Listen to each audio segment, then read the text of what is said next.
So another thing again is what? Another thing again is what? Please kindly confirm that you can still hear me. Another thing again is we want to look at what? I've mentioned about political instability. That is what? The inability of what? You are ensuring that every plan that is required for economic growth or that we aid your planning is put in place. So then I also mentioned that one of the problems of economic planning is shortage of manpower. I think I mentioned that when there is what? When there is no work, or those that have the required skill to work don't get the work that they have the skill to do. You are putting unskilled labor in a skilled role. So some jobs that require people that are skilled to do, you give it to people that don't have the experience, people that don't have the technical know-how, people that don't have the knowledge. So, and again, all of this is going to cause problem, and it's going to be a problem or an hindrance in achieving your economic plan. Then we also look at another concept, which is population. You need to understand population. So population is what? Is total number of people living within a geographical area or country. So the total number of people that are living in a country or in a geographical area is what we define as what? Population. So having understand what population is, we also look at population census. Population census. So what is population census? Population census is the head count when you are counting people living in a particular what? Area in a country. And when we are doing that, the essence of population census is to collect data, to have access to data of people. And it's not about just data of people. We want to know how many males do we have, how many females do we have, how many young ones do we have, how many aged ones do we have. So in each particular location. So that is what we call population census. So you are not going to classify them based on their age, based on their sex, male or female, based on educational and occupational background. So those people that have job, those that don't have job. So it is through census that you are going to have access to those information. So it is through census. It is when you can't that you can know what is what.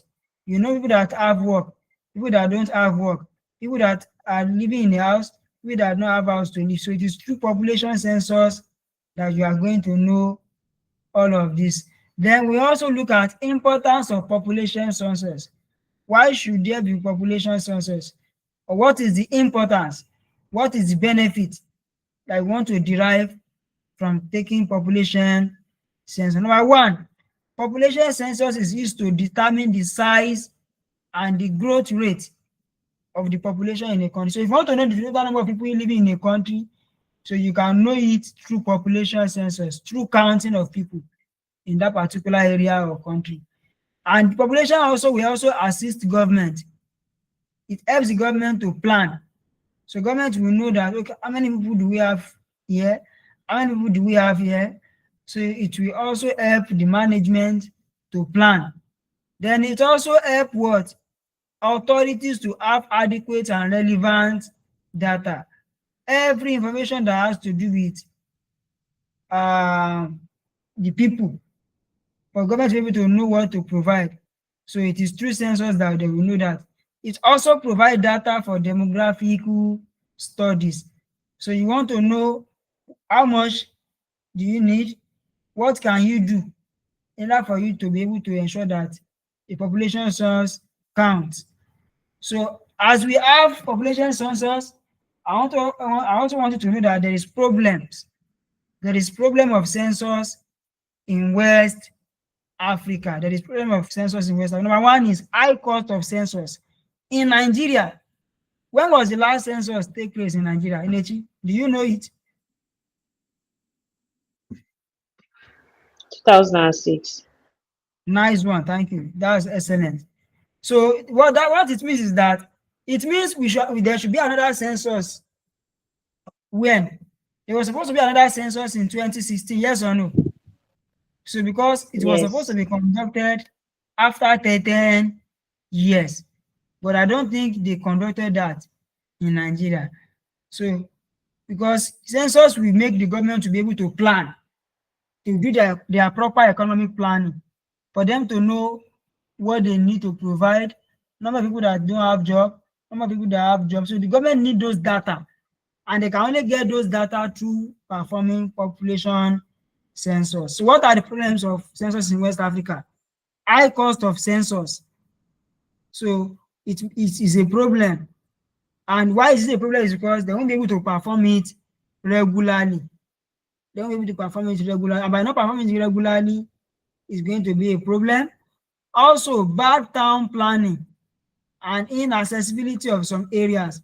Now, if I may ask you a question, do you think Nigeria can do census now? Do you think so?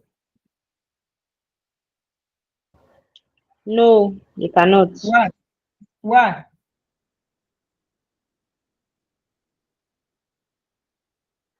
Like you said, there's bad town planning. Bad plan, like in the form of what? Insecurity. Because if you are going to do census, if Nigeria is going to conduct census, it means they will count some place, they will not count some place. And by doing that, they are not going to have adequate and sufficient what? Information. You can't count some place and count some place and you now say that you have do census. No. Census should be across the nation, in every area in the nation. So in Nigeria, we can't do that, and because of the insecurity and for other reasons too. So another problem is shortage of census officers. So when there is shortage of officers that can perform, there's people that can work with the government to perform the census. When they are not enough, that is also going to be a problem. Also, customary belief. Certain belief in West Africa work against census. In certain culture, people cannot be counted. Some people will tell you that no, you cannot count people in our own place. Oh. It is against their own culture. You cannot do this, you cannot do that. Oh. So this can be a problem. Another problem again is suspicion of use of census data. There can be deliberate falsehood on number of people declared in order to get more resources. This one is very common, very well. You hear that so maybe your chairman of your street, for example, I'm using that as an example, we tell you that yes, in his own street, 50 people did not have job. Whereas maybe it is only 10 people that do not have job, they will collect bag of rice, benefit, they collect it from the government, and instead of them sharing it for people, they keep it, they hide it. All of these can be a problem of census in West Africa. It's not about Nigeria alone, we're talking about West Africa. So we're also going to be looking at emerging areas in economies. Emerging what? Areas in economies. So we're looking at emerging. So the first one is what? Climate what? Economies. Climate what? Economies. So what is climate economies? Please pay attention. Can you still hear me, please? Yes, I can hear you. Please take note of this thing. Don't be surprised. I'm telling you, you will definitely be tested in this part, in the theory part. So what are the emerging areas in economics? Number one, we're looking at it from three angles. The first one is climate economics. So what is climate economics? Climate economics is a branch of economics that studies the relationship between economic activity and climate change. The relationship that exists between what? Economic activity and climate change. It analyzes how economic system contributes to climate change and how climate change affects what? An economy. So in practice, macroeconomics study the dynamic effect of climate adaptation measure. So what we are saying here is that we're talking about climate economics, it's talking about how economic activity respond to climate change. Simple. So climate economics help to analyze how economic system or how the climate change responds to what? To change in what? In climate or economic what? Activity. So how do you understand what climate economics is?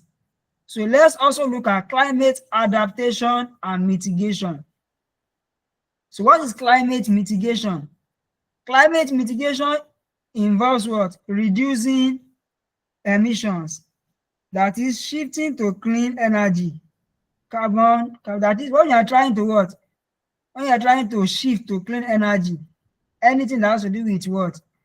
Hazard. Hazard, like for example, all these are biogas, carbon capture and every other thing, or maybe diesel, oil spill, all of this can affect the climatic what condition. The another thing again is climate adaptation. So what is climate adaptation? What is climate adaptation? Climate adaptation involves adjusting to the effect of climate change. When we are adjusting to the effect of climate change, example, flood events, drought resistant and crops. So that is what we call climatic or climate adaptation. So having understand climate economics, I say climate economics study the changes that exist between what? Economic activity and climate change. So we need to also look at platform economics. You have understand climate economics now. So what do we mean by platform economics? So platform economics is a branch of economics. Don't forget, both climate economics and platform economics, they are both what? Branches of what? Economics. So platform economics is a branch of economics that studies what? Digital platform that creates value by facilitating exchange between two or more interdependent groups, typically consumers and producers. Examples include Uber, Facebook, Amazon, Airbnb, and Jumia, and others, and etc. So platform economics means is a branch of economics that study what?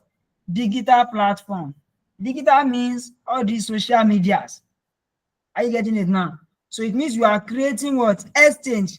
You are using those media to perform what we call exchange of what? Of value between two or more people. Then what is a platform? You need to understand what is a platform. So a platform is a digital infrastructure that enables what? Interactions, that is buying and selling between user or groups. It does not necessarily produce goods or services directly, but connect participants and provide tools and standards that govern internet. So platform simply means you are connecting people together. Are you getting it? And like all these people that are agents, if you need something, you reach out to them. They don't have it, but they can help you to get it from those that have it. So that's why we call it platform. Platform like this, you can enable interaction. You'll be able to interact with the different people. Example of platform is Jumia. If you want to buy some items, you can just go to Jumia and place your what? Order. And we also have Temu too.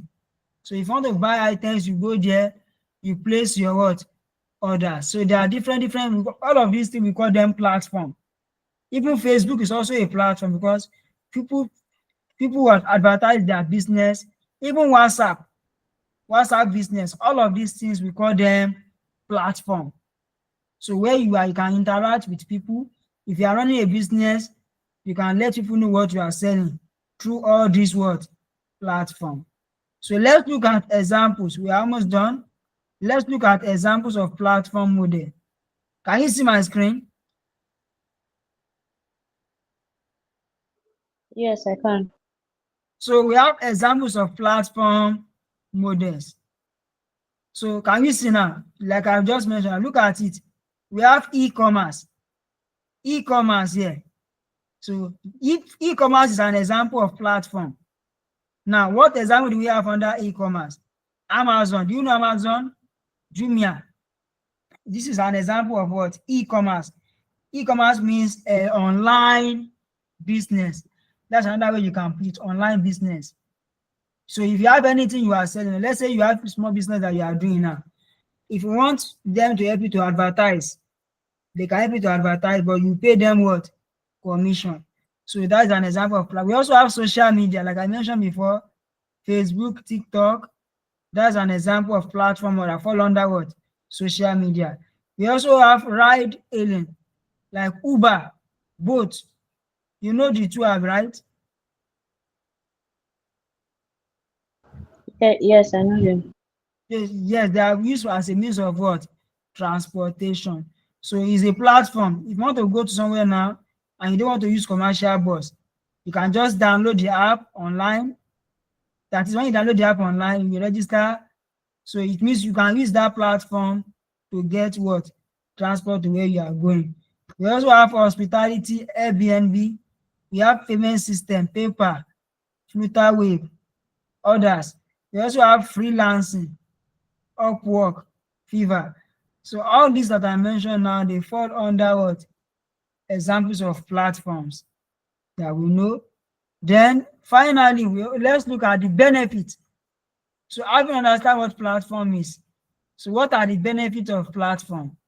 What are those things you want to benefit as for under platform? Number one, lower transaction cost. Like I said, imagine that you are selling item on Facebook now. It means you don't need to what? You don't need to pay money to what? To take transport to go and give the person. You can easily what? Transact online. The person can pay you online. You can send the goods or the whatever to the person online. The another benefit of platform is what? It helps to increase market what? Efficiency. Platform help us to increase market efficiency. It helps to increase market what? Efficiency. And apart from that, it makes you to have access to global market. Global market means even things that you cannot see easily in Nigeria, you can order it online and you can tell how you are going to get it without stress. So all of these are what? They are benefits. Then more consumers choice and convenience, because it is a platform, meaning that you are not the only one existing. It is not only a product that is existing. So other things are also what? Existing. So on that platform. Then there is also what? Innovation through open API and ecosystem, meaning that there is innovation. There are some items that you will see on platform whereby ordinarily you may not see it easily in reality. So that is that. Then as we have the benefit, we also have challenges. What are the challenges? What are the criticisms that can take place or that can occur in under what? Platform. Number one is what? Monopoly market power. Monopoly market what? Power. Dominant platform may stifle competitions. Then we also have data privacy. Platform often collect vast amount of users data. So they collect some information that they are not even going to use it for anything, but they need to have it. So which is also part of what? Challenges. Then there is labor exploitation. There is labor what? Exploitation. Then there is also regulatory gaps. There is regulatory gaps. Then there is also fake reviews or fraud. That is, platform must manage trust and what? Quality control. So all of these can bring about challenges that can affect platform, or that can be a what? A criticism issue that can affect platforms. So having looked at this, so we've come to the end of this chapter, and not just this chapter, we've come to the end of the course as a whole. So but we are going to be doing revision. Probably the revision is going to cover from chapter 1 to 15. Then you should also be expecting your mock. Are you aware of that? So probably let's say before Sunday, hopefully before Sunday, so they will send the mock to you. So that mock can also serve as more or less like revision. So what you are going to answer that question is going to be just like an exam question. I'll be the one to set it. So and the question is going to cover for everything from chapter 1 to chapter 10 to chapter 16, sorry. So you attempt it, I will also mark it. So we see how we can go about that. So is there any question tonight?